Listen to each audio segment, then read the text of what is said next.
helicopters are already overhead. You just don't know it yet. Right now, at this exact moment, you're sitting in your mountain hideout in Tapalpa, Mexico. Coffee in your hand.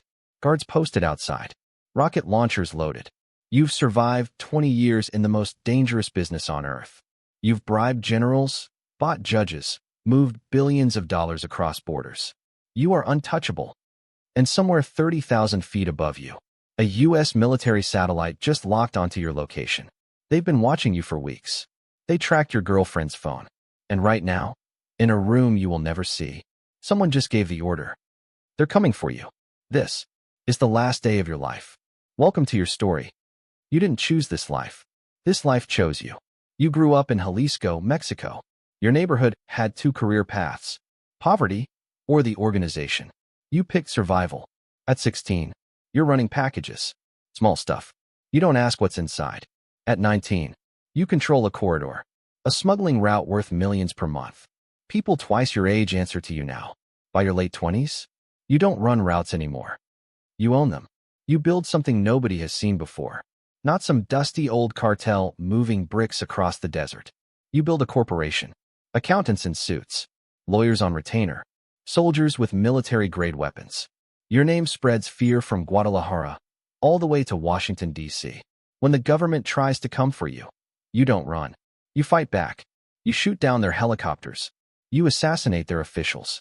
You put 40 gunmen on the streets of Mexico's capital, ambush the head of federal security, grenades, 50 cal sniper fire, machine guns, on the main boulevard of Mexico City. He survives. Barely. 3 bullets. But the message lands. Don't touch me. And for years, nobody does. Because you've built something more powerful than any army. You've built fear. Everyone thinks you're just a drug dealer. That's cute. Yes, fentanyl made you rich. Filthy rich. You flooded the entire U.S. market. Billions flowing south across the border every single year. But then something changes. The fentanyl price crashes. 80% down in 2 years. Market saturated. Too much product. Not enough margin.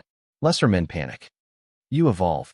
You look at a map of Mexico, and you see something nobody else is paying attention to. Pipelines. Thousands of miles of oil pipelines crisscrossing the entire country. Flowing from oil fields, to refineries, to ports. Millions of gallons of fuel moving underground, every single day. You recruit former oil workers. Engineers. The guys who built the system, they know exactly how to break it. Hidden hoses tapped into pipelines. Secret pickup spots in the middle of nowhere. Corrupt refinery owners. American export companies faking documents. Shipping fuel directly to your companies in Mexico. The government calls it fuel theft. You call it a second revenue stream. $20 billion a year. From fuel alone. You now have Navy officers on payroll. Senior investigators watching your back. So much money that when the U.S. pressures Mexico to act, Mexico sends them 90 names. Yours isn't on the list. Because you are untouchable. Until you aren't. You start noticing cracks. A safe house you've used for 3 years. Suddenly hot. A route that's been clean for a decade. Suddenly compromised. Soldiers showing up at checkpoints you've never seen before. Better equipped. Better coordinated. Nothing like the lazy, bribable forces you've dealt with your whole career. Something is different. What you don't know, what you can't know, is that the United States has deployed something new. Specifically for you. A joint interagency task force. Counter-cartel. Their entire existence has one purpose. Map your network. Every lieutenant. Every soldier. Every corrupt official. Both sides of the border. They've been building a picture of your organization for months. And then, they find the thread. Not one of your soldiers. Not one of your lieutenants. Someone close to you. Her phone. One phone. Moving through Jalisco. Stopping in the same mountain town, over and over. Tapalpa. Where you are. The moment that signal hits their screens. A room somewhere in the United States goes very quiet. And then very loud. The order is given. And you're still drinking your coffee. You wake up that morning, and something feels wrong. You can't name it. Just a feeling in your chest. The kind your gut has been sending you for 20 years to keep you alive. You ignore it. Your guards are posted. Rocket launchers outside. Armored vehicles in the courtyard. 50 cal machine guns on the perimeter. You tell yourself, nobody knows you're here. And then you hear it. Rotors. Not one helicopter. Multiple. You're already moving toward the window when the radio explodes with voices. Your guards, all talking at once. None of it making sense. And then the Gatling guns open up. The sound is unlike anything you've ever heard. Not individual shots. A continuous roar, like a chainsaw made of bullets, pouring down from above.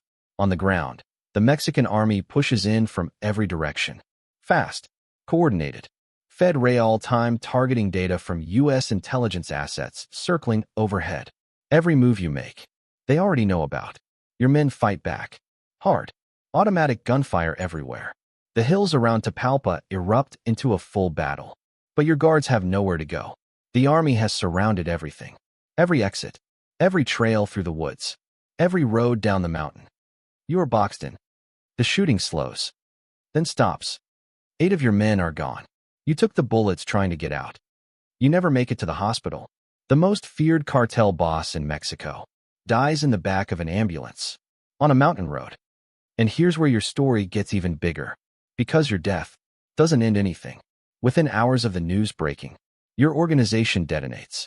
250 roadblocks go up across 20 Mexican states. Simultaneously, your soldiers pull innocent people out of their cars on the highway and set the vehicles on fire. Businesses burn. Roads blocked with heavy excavators, like a military engineering operation. The governor of Jalisco goes live on social media. Stay inside. Don't go out. Code red. An entire state locked down, not because of a natural disaster. Because you died. The Guadalajara airport, second biggest city in Mexico, shuts down from a single rumor. No shots fired. Just fear. Your fear. Still working, even after you're gone. Meanwhile, U.S. military near El Paso shoots down an unidentified object crossing into American airspace. Possibly a cartel drone. 2,000 cartel drones cross the border every single month now. Bounties circulating among criminal networks. $50,000. To kill a senior American official. The U.S. and Mexico celebrate your death as a victory. But 250 roadblocks in 48 hours says something very different. You built something that doesn't need you anymore. That's the terrifying part. One phone. That's all it took. 20 years. Billions of dollars. An empire that stretched from Mexican oil fields to American streets. Brought down, because of one phone, in the wrong location. The U.S. satellite was already watching when you woke up that morning. The attack helicopters were already in the air when you poured your coffee. The Mexican army was already moving. When you told yourself, nobody knows I'm here.